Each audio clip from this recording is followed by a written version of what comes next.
প্রিয় শিক্ষার্থীবৃন্দ, আজকে তোমাদের যুক্তিবিদ্যা ক্লাসে তোমাদের সবাইকে স্বাগত। আজকে আমি আলোচনা করব কন্ডিশনাল প্রুফ এই মেথড নিয়ে। কন্ডিশনাল প্রুফ মানে শর্তমূলক প্রমাণ। ইংরেজিতে বলা হয়েছে কন্ডিশনাল প্রুফ, আর এর বাংলা বলা হয় শর্তমূলক প্রমাণ, শর্তযুক্ত প্রমাণ, সাপেক্ষ প্রমাণ। সংক্ষেপে বলা হয় সাপেক্ষ প্রমাণ।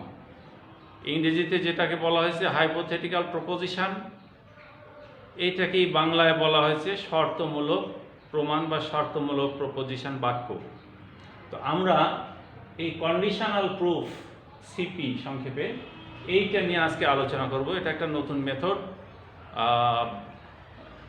আমরা আকারগত প্রমাণ যেহেতু ইতিপূর্বে করে এসেছি, আমরা এই কন্ডিশনাল প্রুফ শর্তমূলক বা সাপেক্ষ প্রমাণ কিভাবে গঠন করতে হয় এইটা নিয়ে আজকে আমরা আলোচনা করব। তোমরা মনোযোগ দিয়ে ক্লাসটা দেখবে। আমি আজকে খুব বেশি আলোচনা করব না, দুই একটা অঙ্ক করায় দেব এবং এটা বোঝার চেষ্টা করবে। যদি বোঝার চেষ্টা করো তাহলেই তোমাদের লাভ হবে, না হলে হবে না। প্রথমে আমরা একটা দৃষ্টান্ত সহ একটা অঙ্ক নিই। এখানে দেওয়া আছে ই ভেল জি ইমপ্লিকেশন এফ, তারপরে দেওয়া আছে therefore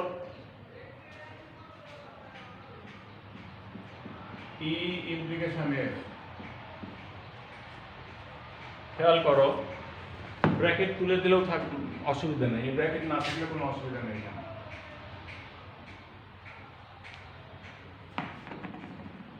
কন্ডিশনাল প্রুফ যখন করতে যাব আমরা দেখব যে আমাদের সিদ্ধান্তটা হবে কন্ডিশনাল। প্রপোজিশনের মধ্যে কন্ডিশনও থাকতে পারে, ডিসজাংটিভ থাকতে পারে, অল্টারনেটিভ প্রপোজিশন থাকতে পারে, যেগুলো থাকতে পারে, কিন্তু সিদ্ধান্ত যখন হবে কন্ডিশনাল সেই ক্ষেত্রে আমরা এই মেথডটাকে প্রয়োগ করতে পারি ইচ্ছা করলে। আবার ইচ্ছা করলে আকারগত প্রমাণের মাধ্যমেও গঠন করতে পারি। তবে সব অঙ্ক আকারগতভাবে প্রমাণ করা যাবে না। কন্ডিশনাল মেথড দিয়ে কিছু কিছু অঙ্ক আছে যেগুলোকে কন্ডিশনাল মেথড ছাড়া প্রমাণ করা যাবে না। প্রথমে আমরা কি করব,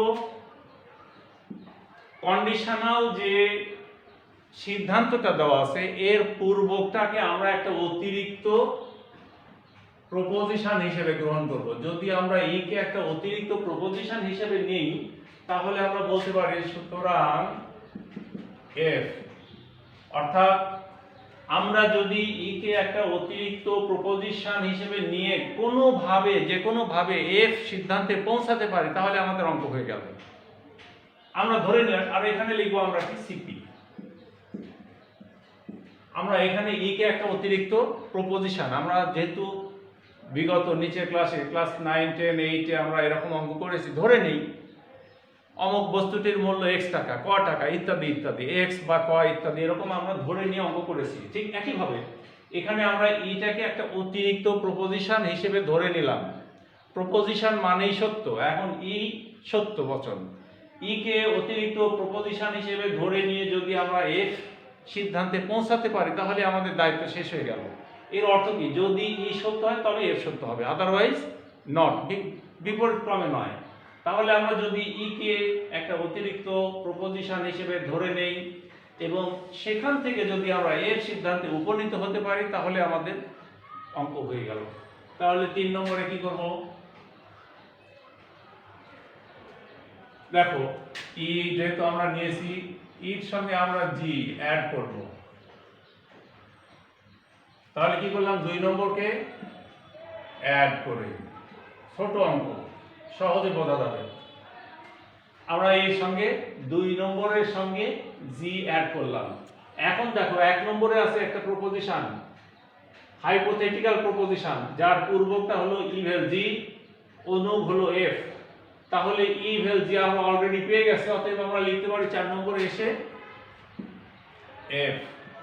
কিভাবে, 1 এবং 3, এই 3, 1 এবং 3 এইচ এস করে হাইপোথেটিক্যাল সিলোজিজম করলে আমরা আমাদের যেহেতু ই ভেল জি আমরা পেয়ে গেছি, অতএব আমরা লিখতে পারি এফ। আমাদের অঙ্ক এখানে হয়ে গেল। এখন তাহলে প্রশ্ন আসবে যে কন্ডিশনাল প্রুফের আমরা কি করলাম। তাহলে আমরা এইখানে একটা কন্ডিশন নিতে পারি। 2 নম্বরকে আমরা কন্ডিশনাল প্রপোজিশন হিসেবে নিয়ে এখন আমরা যে অঙ্কগুলো করলাম আমাদের কাজ শেষ, আমরা এর সিদ্ধান্তে উপনীত হয়েছি, অতএব এটা আমরা এখন ক্লোজ করব, এভাবে ক্লোজ করে দেব। 5 নম্বরে এসে আমরা বলবো ই ইমপ্লিকেশন এফ, আর এখানে বলবো 2 থেকে 4 পর্যন্ত সিপি করে আমাদের অঙ্ক হয়ে গেল। This is conditional proof. আমাদের সিদ্ধান্ত যেটা ছিল ই ইমপ্লিকেশন এফ, আমরা সেই ই ইমপ্লিকেশন এফ এ পৌঁছে গেছি এবং এখানে আমরা বলবো 2 থেকে, যেহেতু আমরা ই প্রপোজিশনটাকে একটা অতিরিক্ত প্রপোজিশন হিসেবে নিয়েছিলাম, কাজ করে 4 পর্যন্ত এসে আমরা এফ তে পৌঁছে গেছি, অতএব ই ইমপ্লিকেশন এফ 5 নম্বরে এসে বলে দিলাম যে আমরা 2 থেকে 4 পর্যন্ত সিপি করে আমরা আমাদের মূল সিদ্ধান্তে পৌঁছে গেছি, অঙ্ক হয়ে গেল। এটা হলো কন্ডিশনাল প্রুফ। আরো যে একটা উদাহরণ নেওয়া যেতে পারে।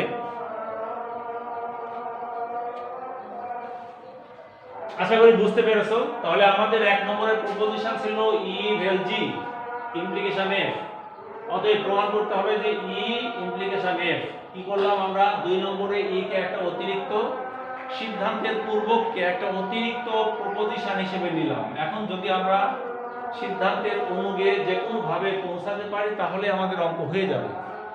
ই কে আমরা অতিরিক্ত প্রপোজিশন হিসেবে নিয়ে এর সঙ্গে আমরা কি জি অ্যাড করেছি, যেহেতু ই আমার প্রপোজিশন সত্য, এর সঙ্গে সত্য মিথ্যা যেটাই আসে কিছু আসে যায় না। ই ভেল জি আমার প্রয়োজন আমরা নিয়েছি, ফলে আমরা পেয়ে গেলাম এফ। আমাদের অঙ্ক এই পর্যন্তই হয়ে যায়। এরপরে যদি প্রশ্ন আসে যে তাহলে কন্ডিশনাল প্রপোজিশনটা আমরা কি করলাম, এই কন্ডিশনাল প্রপোজিশন বা কন্ডিশনাল প্রুফকে বোঝানোর জন্য 2 থেকে 4 পর্যন্ত আমরা ক্লোজ করে দিয়ে 5 নম্বরে এসে ই ইমপ্লিকেশন এফ এখানে দেখালাম যে 2 থেকে 4 পর্যন্ত আমরা সিপি করেছি, আমাদের অঙ্ক হয়ে গেল। আমরা আরো একটা দৃষ্টান্ত নেব।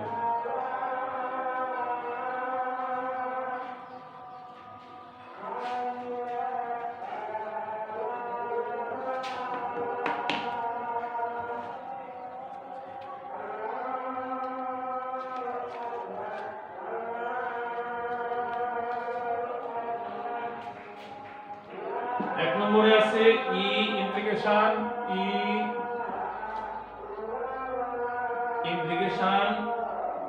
F implication G, F implication G. 2 নম্বরে আছে F implication G implication H, G implication H. Therefore আমাদেরকে প্রমাণ করতে হবে যে E implication F implication H, F implication H. তাহলে শিক্ষার্থীবৃন্দ খেয়াল করো, আমাদের সিদ্ধান্তটা একটি শর্তমূলক বা conditional proposition E implication F implication H. তাহলে আমরা কি করব? 3 নম্বরে এসে ই কে আমরা একটা অতিরিক্ত প্রপোজিশন হিসেবে নিলাম। এখানে আমরা যদি কোনো কাজ না করি এখানে বলতে পারবো আমরা তাহলে সুতরাং এফ ইমপ্লিকেশন এইচ, অর্থাৎ আমাদেরকে এফ ইমপ্লিকেশন এইচ এই সিদ্ধান্তে পৌঁছাতে হবে। কিন্তু এটাও একটা প্রাকল্পিক বচন বা কন্ডিশনাল প্রুফ। তাহলে কি করব? 4 নম্বরে গিয়ে আমরা আবার আরেকটা এই প্রাকল্পিক বচনের পূর্বকে এটাকে একটা অতিরিক্ত প্রপোজিশন হিসেবে নেব। সুতরাং আমরা বলতে পারি এস এইচ, এখানে বলবো সিপি করে, সিপি, এখানেও তাই সিপি করে, কন্ডিশনাল প্রুফ করে। অর্থাৎ আমরা একবার ই পরের বারে এফ, এই 2টি প্রপোজিশনকে 2টি অতিরিক্ত প্রপোজিশন হিসেবে নেওয়ার ফলে আমরা যদি এই সেই সিদ্ধান্তে পৌঁছাতে পারি তাহলে আমাদের অঙ্ক হয়ে যাবে। এখন আমরা দেখি, চেষ্টা করি। দেখো, যেহেতু আমরা ই পেয়েছি, আমাদের 1 নম্বর প্রপোজিশন আছে ই ইমপ্লিকেশন এফ ইমপ্লিকেশন জি, তাহলে আমরা লিখতে পারি এফ ইমপ্লিকেশন জি। কিভাবে পেলাম? 1 and 3 এইচএস করে, এমপি করে, এমপি করে, এমপি করে। 6 নম্বরে এখানে আছে এফ ইমপ্লিকেশন জি, আমাদের 4 নম্বরে এফ আছে, অতএব আমরা লিখতে পারি জি। কিভাবে পেলাম? 4 এবং 5 এমপি করে। তাহলে আমরা জি পেয়ে গেলাম। এখন আমাদের কি করতে হবে? 2 নম্বরে আছে F implication G implication H, অতএব আমরা লিখতে পারি জি implication H, G implication H. এটা কিভাবে পেলাম?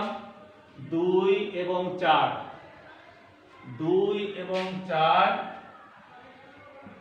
এমপি করে। এখন 7 নম্বরে এটা একটা প্রাকল্পিক বচন, আমাদের 6 নম্বরে আছে জি, অতএব আমরা লিখতে পারি এইচ, এইচ। 6 এবং 7 এমপি করে, 6 7 এমপি করে। তাহলে আমাদের মূল সিদ্ধান্ত যেটা এইচ, আমরা এইচ অলরেডি পৌঁছে গেছি, আমাদের অঙ্ক হয়ে গেছে। এখন প্রশ্ন হলো যে তাহলে আমরা কন্ডিশনাল প্রুফ যেটা, সেটা কি করলাম? আমরা এখানে 2 বার কন্ডিশন নিয়েছি। আমরা এফ কে একবার কন্ডিশনাল প্রপোজিশন হিসেবে নিয়েছি। আমরা এখান থেকে একটা অ্যারো চিহ্ন দিয়ে থেকে আমরা ক্লোজ করে দিয়ে এভাবে বলতে পারি, সুতরাং এফ ইমপ্লিকেশন এইচ। 9 নম্বর এফ ইমপ্লিকেশন এইচ কিভাবে পেলাম? 4 থেকে 8 পর্যন্ত, 4 থেকে 8 পর্যন্ত আমরা সিপি করেছি, কন্ডিশনাল প্রুফ। তাহলে এফ ইমপ্লিকেশন এইচ, কিন্তু আমাদের মূল সিদ্ধান্তে এখন আমরা পৌঁছাতে পারিনি। এখানে আছে কি? মূল সিদ্ধান্ত ছিল ই ইমপ্লিকেশন এফ ইমপ্লিকেশন এইচ। তার মানে কি? 3 নম্বরে আমরা ই কে অতিরিক্ত প্রপোজিশন হিসেবে নিয়েছি, আমরা এটাকে ক্লোজ করে দেব, দিয়ে এখানে 10 নম্বরে এসে বলবো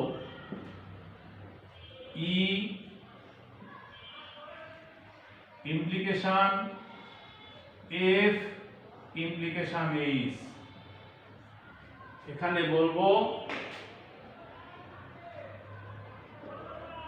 3 থেকে 9 পর্যন্ত, 3 থেকে 9 পর্যন্ত সিপি করে। তাহলে আমাদের অঙ্ক পুরোপুরি হয়ে গেল। তাহলে কি করলাম? আমাদের সিদ্ধান্ত ছিল ই ইমপ্লিকেশন এফ ইমপ্লিকেশন এইচ প্রাকল্পিক বচন, অতএব ই কে আমরা একটা অতিরিক্ত প্রপোজিশন হিসেবে নিয়েছি। তারপরেও দেখা গেল সিদ্ধান্ত আর একটা প্রাকল্পিক বচন, তখন এই প্রাকল্পিক বচনের পূর্বক এফটাকে আমরা একটা অতিরিক্ত প্রপোজিশন হিসেবে নিলাম। এরপরে আমরা অঙ্ক করলাম বাই রেফারেন্স করে 8 পর্যন্ত এসে আমরা মূল আমাদের এই সিদ্ধান্ত এইচে পৌঁছে গেছি। অতএব আমরা ক্লোজ করে দিলাম 4 থেকে 8 পর্যন্ত এফ ইমপ্লিকেশন এইচ, 4 থেকে 8 পর্যন্ত সিপি করেছি। এরপরে আমরা 3 থেকে 9 পর্যন্ত সিপি করে পেলাম ই ইমপ্লিকেশন এফ ইমপ্লিকেশন এইচ, অর্থাৎ আমাদের মূল সিদ্ধান্তে আমরা পৌঁছে গেছি। যা হোক, তোমরা যদি এই দৃষ্টান্তগুলো যদি মনোযোগ সহকারে দেখে থাকো এবং অন্তর্দৃষ্টি দিয়ে যদি দেখে থাকো বা ক্লাস করো, তাহলে সামনে যে অঙ্কগুলো আছে তোমরা পেরে যাবে ইনশাল্লাহ। আমি আশা করি তোমরা পরবর্তী অঙ্কগুলো পারবে। এরপরে আমরা পরোক্ষ প্রমাণ, আরও একটা পদ্ধতি রয়ে গেছে, সেটা নিয়ে পরবর্তী ক্লাসে আলোচনা করব। সে পর্যন্ত সবাই সুস্থ থাকো, ভালো থাকো, সবাইকে ধন্যবাদ। Thank you.